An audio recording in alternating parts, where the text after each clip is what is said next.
టెంపుల్కి అయితే వచ్చేసిన. టెంపుల్లో అయితే దర్శనం చాలా బాగా జరిగింది. లేట్ వచ్చినా అయితే పూజ టైంకి అయితే అందానమాట. ఎందుకంటే చెప్పాను కదా మీకు, మా రూమ్మేట్ అయితే హనుమాన్కి చందనం పెట్టిస్తుందని చెప్పాను కదా.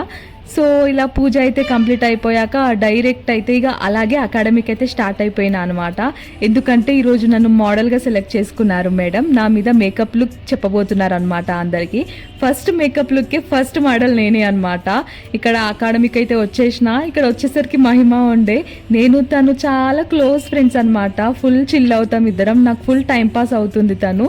ఇక్కడ మేడం వచ్చే లోపు అయితే ఇక్కడ అందరు అటెండెన్స్ అయితే తీసుకుంటున్నారు. ఇక్కడ మేకప్ కి ముందు బిఫోర్ లుక్ అయితే తీసుకుంటున్నారు అనమాట అందరూ. నాకు మేడం రావడానికి ఇంకా లేట్ ఉందంటే హెయిర్ స్టైల్స్ అయితే ప్రాక్టీస్ చేస్తున్నారు. నేను ఇక్కడ హెయిర్ డమ్మీ మీద ప్రాక్టీస్ చేద్దామంటే అది సేమ్ డెవిల్ లాగా ఉంది, చూస్తేనే భయం అవుతుంది. బట్ దీని ఫేస్ అయితే చాలా బాగుంటది. ఆ హెయిర్ చూస్తే దయ్యంలా ఉంటది, కానీ ఈ ఫేస్ అయితే ఓకే అనమాట. ఈ లోపు మేడం వస్తుందని చెప్పారు. సో హెయిర్ ప్రిపరేషన్ అయితే చేస్తున్నారు అనమాట. నాకు ఇక్కడ హెయిర్ బ్లో డ్రై చేసి క్రింపింగ్ చేస్తారు. ఎందుకంటే అలా చేస్తేనే హెయిర్ స్టైల్ పర్ఫెక్ట్ గా వస్తుంది అనమాట.